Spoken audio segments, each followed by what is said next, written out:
અમેરિકાના મુખ્ય સમાચારની વાત કરીએ તો અમેરિકામાં વસવાટ કરતા આપણા સિનિયર સિટીઝન્સની સુરક્ષાને લઈને સવાલો ઊભા થયા છે.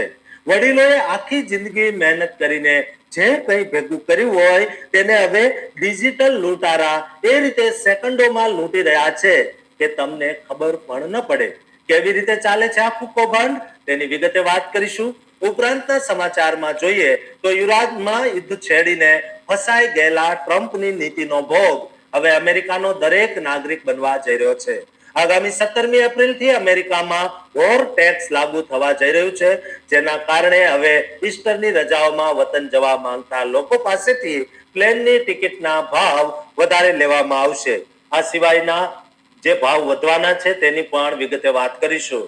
આ સિવાય જોઈએ સમાચારમાં તો અમેરિકાના ટેક્સાસમાં હિન્દુ મંદિરમાં જે બોર્ડ લાગ્યું છે તેની એક અમેરિકન મહિલાએ જે રીતે ઠેકડી ઉડાડી છે અને આપણા ધાર્મિક વસ્તુની જે રીતે મર્યાદા તોડી છે તેની પણ વિગતે વાત કરીશું. આ ઉપરાંત જોઈશું કે અમદાવાદમાં અભ્યાસ કરીને અમેરિકાના સર્વોચ્ચ શિખરે પહોંચેલા 4 વ્યક્તિની આ ચારેય વ્યક્તિની કામગીરી એવી છે કે દુનિયાના લોકો તેની સામે પાણી ભરે છે. ભારતનું ગૌરવ વધારનારા આ લોકોના નામ દુનિયામાં ગુંજી રહ્યા છે. આ લોકો કોણ છે અને તેની કામગીરી શું છે તેના વિશે વિગતે વાત કરીશું. તો ચાલો તમામ સમાચાર જોઈએ વિસ્તારથી. આખી જિંદગી લોહી પરસેવો એક કરીને જે મરણ મૂડી તમે બચાવી છે તે બુઢાપાનો એકમાત્ર સહારો કોઈ શાતીર ઠગ માત્ર એક ફોન કોલ પર લૂંટી લેતો. અમેરિકામાં વસતા આપણા વડીલોના જીવનની છેલ્લી આશા એવી સોશિયલ સિક્યુરિટી પર અત્યારે ખતરાના વાદળો છવાયા છે. એક એવું રહસ્યમય જાળ પાથરવામાં આવ્યું છે જે કાયદાના નામે તમારા અસ્તિત્વને ભૂંસી શકે છે. શું આ લડાઈ માત્ર પૈસાની છે કે તમારા સન્માનની?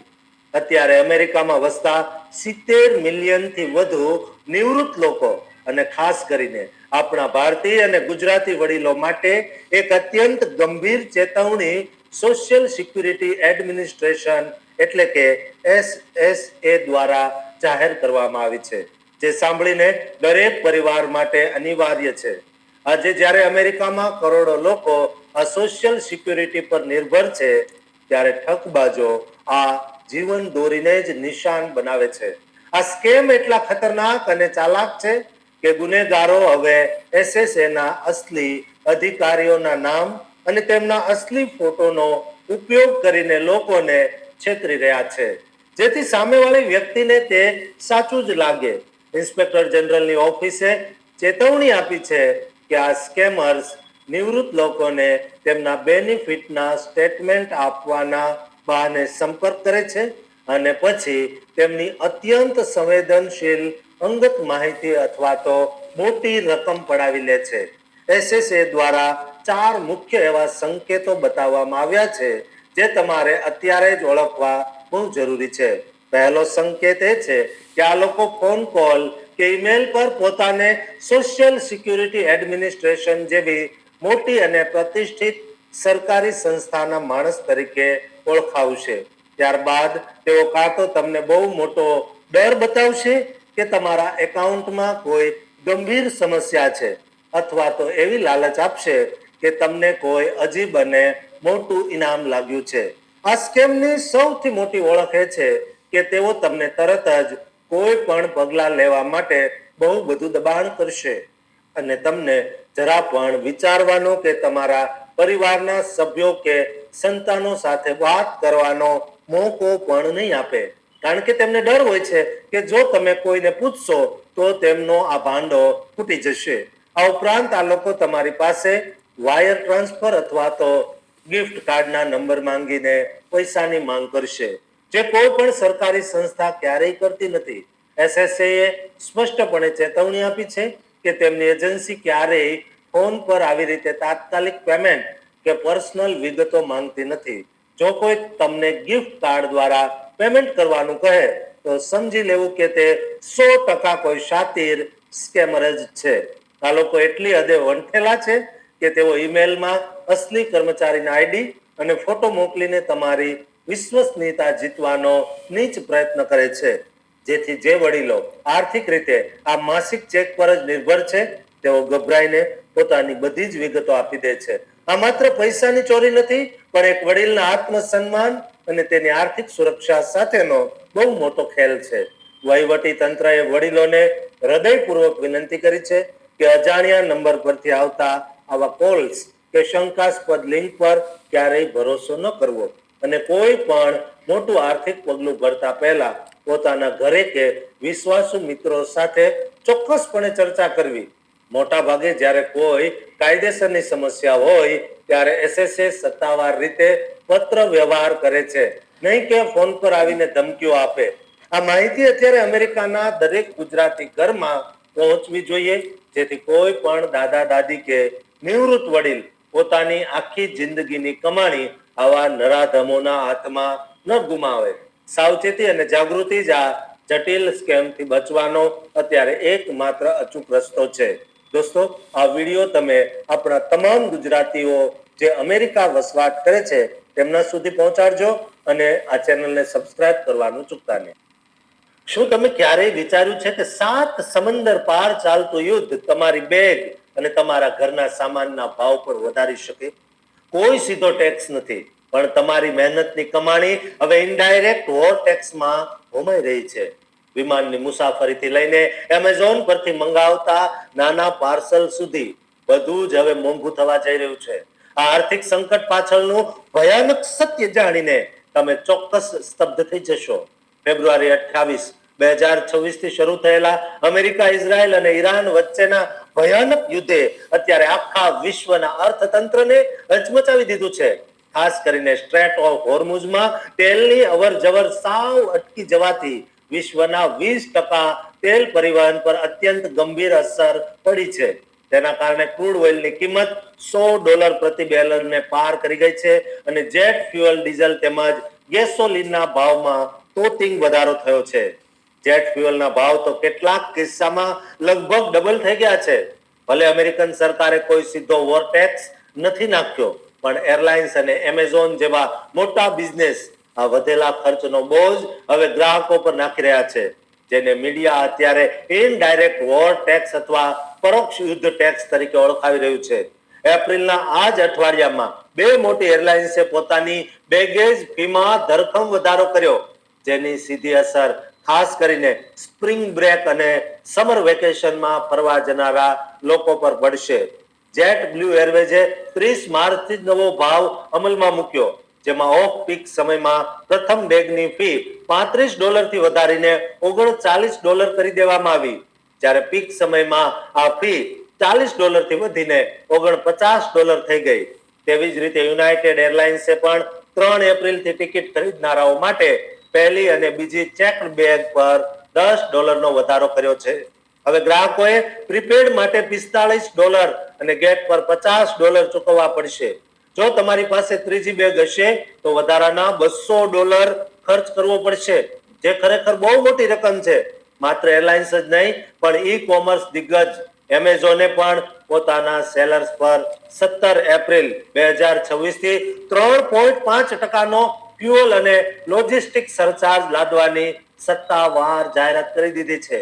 આ વધારો FBA એટલે કે ફુલફિલમેન્ટ બાય એમેઝોન વાપરતા તમામ સેલર્સ પર લાગુ થશે, જેના કારણે દરેક યુનિટ દીઠ સરેરાશ 17 સેન્ટનો વધારો થશે. 2 મે 2026 થી બાય વિથ પ્રાઇમ અને મલ્ટી ચેનલ ફુલફિલમેન્ટ પર પણ આ ફી લાગુ કરી દેવામાં આવશે.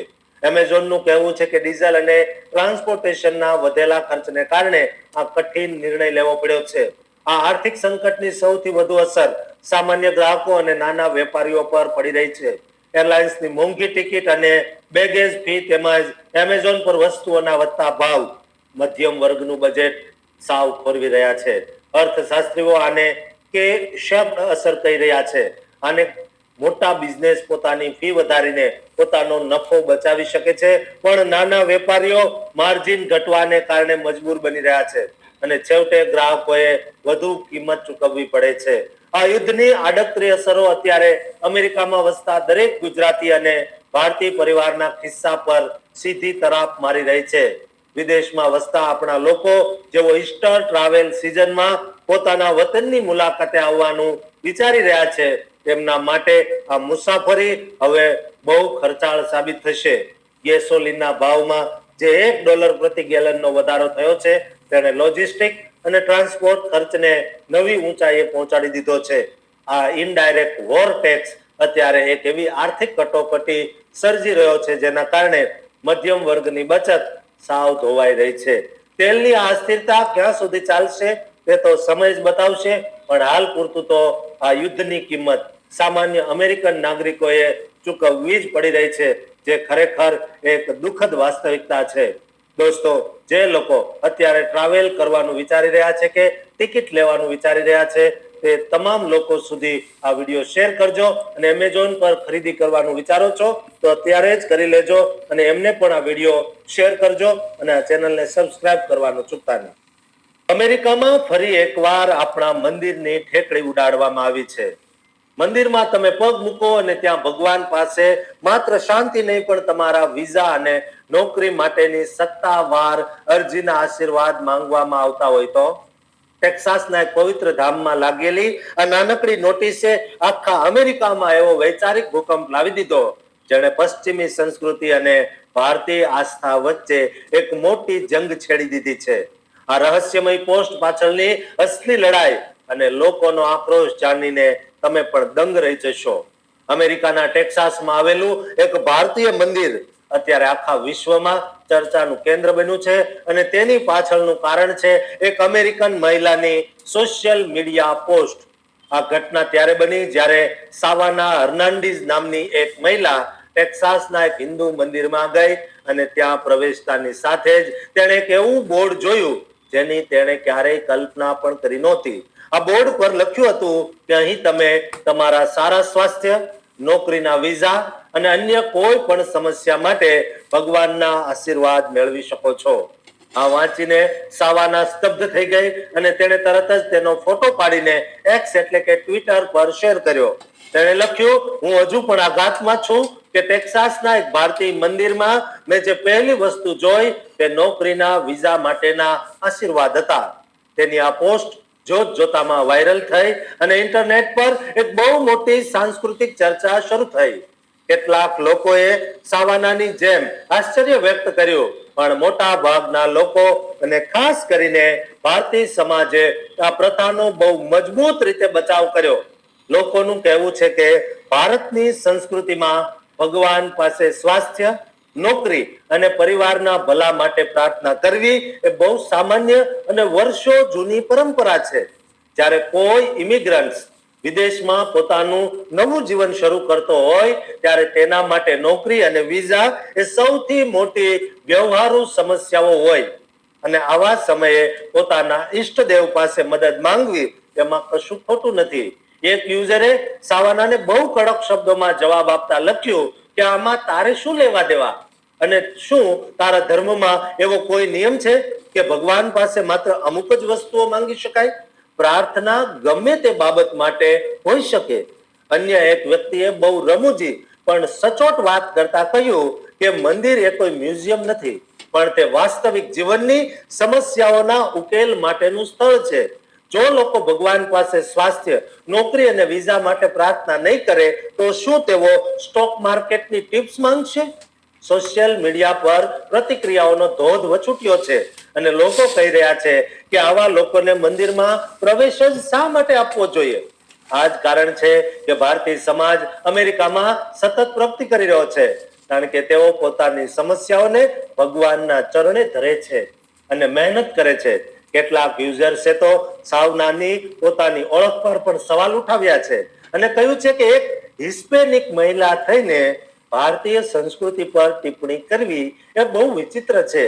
આ વિવાદે એ વાત પર પણ પ્રકાશ પાડ્યો છે કે કેવી રીતે વિદેશમાં વસતા ભારતીયો માટે મંદિરો માત્ર પૂજાનું સ્થળ નથી, પણ એક એવું સામાજિક કેન્દ્ર છે જે તેમને તેમની રોજબરોજની મૂંઝવણોમાં માનસિક શાંતિ આપે છે. એક ભક્ત અને ભગવાન વચ્ચેનો આ અતૂટ સંબંધ છે જેમાં ભક્ત પોતાની કોઈ પણ નાની કે મોટી વાત ભગવાન સાથે શેર કરી શકે છે. આ મુક્ત મનની નિશાની છે જે કોઈ પ્રોગ્રામ્ડ વિચારધારામાં બંધાયેલી નથી. ટેક્સાસના મંદિરે જે રીતે ઇમિગ્રન્ટ્સની વાસ્તવિક જરૂરિયાતોને સમજીને આ બોર્ડ લગાવ્યું છે તે દર્શાવે છે કે ધર્મ હંમેશા લોકોની સાથે રહેવો જોઈએ. આ પોસ્ટ ભલે કોઈ અમેરિકન મહિલા માટે આઘાતજનક હોય પણ કરોડો ભારતીયો માટે એક આસ્થા અને વિશ્વાસનું પ્રતીક છે, જે સાબિત કરે છે કે ગમે તેટલા આધુનિક થઈએ પણ આપણા મૂળિયા અને તળિયા, આપણી શ્રદ્ધા હંમેશા આપણી સાથે છે. સાવાનાની આ પોસ્ટ પછી દુનિયાભરમાંથી જે પ્રતિભાવો આવ્યા છે તેણે સાબિત કરી દીધું છે કે ભારતીય સંસ્કૃતિમાં કોઈ પણ સમસ્યા નાની નથી હોતી અને આ જ શ્રદ્ધા તેમને વિદેશની ધરતી પર પણ અડીખમ રાખે છે. આ સમગ્ર ચર્ચાએ એ પણ સમજાવ્યું છે જ્યારે તમે કોઈ અજાણી ધરતી પર હોવ ત્યારે તમારી કાનૂની લડાઈમાં ઈશ્વરનો સાથ તમારી માનસિક શક્તિમાં અનેક ગણો વધારો કરે છે.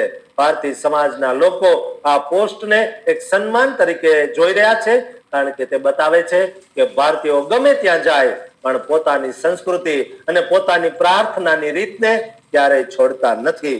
જે લોકો ટીકા કરી રહ્યા છે તેમને સમજવાની જરૂર છે કે આસ્થા એ કોઈ પ્રદર્શનની વસ્તુ નથી, પણ તે હૃદયની સાથે જોડાયેલી એક લાગણી છે જે વિઝા જેવી જટિલ પ્રક્રિયામાં પણ માણસને હિંમત આપે છે. આમ ટેક્સાસના એક પોસ્ટરે સાબિત કર્યું છે કે ભારતીય આસ્થા કેટલી વ્યવહારુ છે અને જીવન છે, જે જીવનના દરેક વળાંક પર મનુષ્યનો સાથ આપે છે. પછી તે બીમારી હોય કે બેરોજગારી હોય કે વિઝાની સમસ્યા હોય, છેવટે તો આસ્તિક માણસ ઈશ્વરમાં જ પોતાનો અતૂટ વિશ્વાસ મૂકે છે. અને આ જ આપણી સાચી ઓળખ છે, જે આખી દુનિયાથી આપણને અલગ તારવે છે. જે સાવાનાને આઘાત લાગ્યો છે તે ખરેખર આપણી આસ્થાની મજબૂત અને અદ્ભુત શક્તિનું જ પ્રદર્શન છે. દોસ્તો, આ વિડીયો એટલો શેર કરો કે સાવાનાને તેની પોસ્ટનું ભાન થાય અને તે ડિલીટ કરે. દોસ્તો, આ ચેનલને સબસ્ક્રાઇબ કરવાનું પણ ચૂકતા નહીં. અમદાવાદની એક નાનકડી ક્લાસરૂમમાં બેસીને જોયેલા સપનાઓ એક દિવસ વોશિંગ્ટન અને હાર્વર્ડના શિખરો સર કરશે. આ માત્ર 4 સફળ વ્યક્તિઓની વાત નથી, પણ દરેક ભારતીયના ગૌરવની ગાથા છે. જ્યારે આખી દુનિયા ભારત સામે ઝૂકે છે ત્યારે તેની પાછળ રહેલા આ 4 દિગ્ગજોનો સંઘર્ષ અને તેમની વતન પ્રત્યેની અતૂટ મોહબ્બત તમને રડાવી દેશે. આ 4 સિતારાઓએ અમેરિકાના હૃદયમાં ભારતનું નામ કેવી રીતે અંકિત કરી દીધું તે જાણીને તમારી છાતી ગજ ગજ ફૂલશે. ભારતની પવિત્ર ભૂમિ પર જન્મેલા અને મેનેજમેન્ટ શિક્ષણના વૈશ્વિક ગઢ સમાન IIM અમદાવાદના આ 4 સપૂતોએ અમેરિકાની સૌથી શક્તિશાળી સંસ્થાઓમાં જે રીતે ભારતનું માન વધાર્યું છે તે ખરેખર પ્રશંસનીય છે. આ દિગ્ગજોએ ગ્લોબલ ફાઇનાન્સથી લઈને આઈવી લીગ યુનિવર્સિટીઓના ડીન પદ સુધી પહોંચીને આંતરરાષ્ટ્રીય નેતૃત્વની આખી પરિભાષા જ બદલી નાખી છે. આ યાદીમાં સૌથી મોટું અને ગૌરવશાળી નામ છે અજય બંગાનું, જેઓ હાલમાં વર્લ્ડ બેંક ગ્રુપના પ્રેસિડેન્ટ તરીકે સેવા આપી રહ્યા છે. તેઓ બેંકના ઇતિહાસમાં આ પદ સંભાળનારા પ્રથમ ભારતીય જન્મેલા એક્ઝિક્યુટિવ છે અને 2 જૂન 2023 થી તેમનો 5 વર્ષનો કાર્યકાળ શરૂ થયો છે. અજય બંગા અગાઉ જનરલ એન્ટાલિંકમાં વાઇસ ચેરમેન અને તે પહેલા માસ્ટર કાર્ડના પ્રેસિડેન્ટ અને CEO તરીકે વિશ્વભરમાં જાણીતા બન્યા હતા. તેઓ ઇન્ટરનેશનલ ચેમ્બર ઓફ કોમર્સના ચેરમેન પણ રહી ચૂક્યા છે અને સાયબર રેડીનેસ ઇન્સ્ટિટ્યૂટના સહસ્થાપક પણ છે. ભારત સરકારે તેમને 2016માં પદ્મશ્રી એવોર્ડથી નવાજ્યા હતા, જ્યારે 2022માં તેમને Singapore public service star award પણ મળ્યો છે. IIM અમદાવાદ સાથે તેમનો અતૂટ સંબંધ છે. જ્યારે તેઓ 2015માં સંસ્થાના 50માં દીક્ષાંત સમારોહમાં મુખ્ય અતિથિ તરીકે આવ્યા હતા, ત્યારે તેમણે અને તેમના પત્ની રીતુ બંગાએ ઉદ્યોગ જગત માટે 2 ખાસ સ્કોલરશિપ શરૂ કરી હતી. તેમના વિદ્યાર્થી જીવનની વાતો બહુ જ રસપ્રદ છે. 1980-81ની સ્ટુડન્ટ યરબુક તેમને એક ખુશખુશાલ વ્યક્તિત્વ તરીકે વર્ણવે છે, જેમને બીટલ્સના સંગીતનો અને આઈસ્ક્રીમનો બહુ શોખ હતો. તેમના રૂમમાંથી ગુંજતો હાસ્યનો અવાજ આજે પણ ત્યાંની દિવાલોમાં જીવંત છે. બીજા અત્યંત મહત્વના વ્યક્તિ છે શ્રીકાંત દાતાર, જેઓ વિશ્વની સૌથી મોટી હાર્વર્ડ બિઝનેસ સ્કૂલના 11મા ડીન છે. 1996 થી હાર્વર્ડ ફેકલ્ટીમાં જોડાયેલા શ્રીકાંતભાઈએ 2020માં આ પદ સંભાળ્યું ત્યારે હાર્વર્ડના તત્કાલીન પ્રમુખ લેરી બાકોએ તેમને એક સંશોધક, શિક્ષક અને ઊંડા અનુભવી શૈક્ષણિક નેતા તરીકે ઓળખાવ્યા હતા. શ્રીકાંતભાઈએ IIM અમદાવાદમાં 1976 થી 78 દરમિયાન અભ્યાસ કર્યો હતો અને આઉટસ્ટેન્ડિંગ ઓવરઓલ પરફોર્મન્સ એવોર્ડ પણ જીત્યો હતો. તેઓ માને છે કે જો તેઓ IIM અમદાવાદમાં ન હોત તો તેમને કદાચ આવી તક ક્યારેય ન મળી હોત. ત્રીજું ગૌરવશાળી નામ છે રઘુ સુંદરમ, જેઓ ન્યુયોર્ક યુનિવર્સિટીના સિનિયર વાઇસ ચાન્સેલર અને ચીફ ગ્લોબલ ઓફિસર છે. તેઓ 2018 થી 24 સુધી રસ્ટન સ્કૂલ ઓફ બિઝનેસના ડીન તરીકે સેવા આપી ચૂક્યા છે અને હાલમાં ડીન એમિરિટ્સ પદ ધરાવે છે. રઘુ સુંદરમે 1984માં IIM અમદાવાદમાંથી MBA કર્યું હતું અને તેમની પાસે મદ્રાસ યુનિવર્સિટીની ઇકોનોમિક્સની ડિગ્રી તેમજ કોર્નેલ યુનિવર્સિટીમાં PhD પણ છે. ચોથા શક્તિશાળી મહિલા નેતા છે ચંદ્રિકા કૃષ્ણમૂર્તિ ટંડન, જેઓ એક સફળ બિઝનેસ લીડર હોવાની સાથે સાથે ગ્રામી એવોર્ડ વિજેતા કલાકાર અને માનવતાવાદી પણ છે. 1975માં IIM અમદાવાદમાંથી PGP પૂર્ણ કરનારા ચંદ્રિકાજીએ ગયા મહિને પોતાની માતૃ સંસ્થાને સ્કૂલ ઓફ AI શરૂ કરવા માટે 100 કરોડ રૂપિયાનું તોતિંગ દાન આપ્યું છે. તેમણે પોતાની કારકિર્દી સિટી બેંક ઇન્ડિયાથી શરૂ કરી હતી અને ત્યારબાદ મેકિન્સે એન્ડ કંપનીમાં પ્રથમ ભારતીય મહિલા પાર્ટનર તરીકે 11 વર્ષ સુધી સેવા આપી હતી. તેઓ હાલમાં ન્યુયોર્ક યુનિવર્સિટીના ટ્રસ્ટી છે અને અનેક હેલ્થકેર સંસ્થાઓ સાથે જોડાયેલા છે. આ 4 વિભૂતિઓએ સાબિત કરી દીધું છે કે ભારતીય ટેલેન્ટ અને IIM અમદાવાદનું શિક્ષણ દુનિયાના કોઈ પણ ખૂણે સફળતાના ડંકા વગાડી શકે છે અને આ જ આપણું સાચું ગૌરવ છે જે આજે આખી દુનિયામાં ગુંજી રહ્યું છે. દોસ્તો, આ સફળ ભારતીયોનો વિડીયો તમામ ગુજરાતીઓ, ભારતીયો અને અમેરિકનો સુધી પહોંચાડજો અને આ ચેનલને સબસ્ક્રાઇબ કરવાનું ચૂકતા નહીં.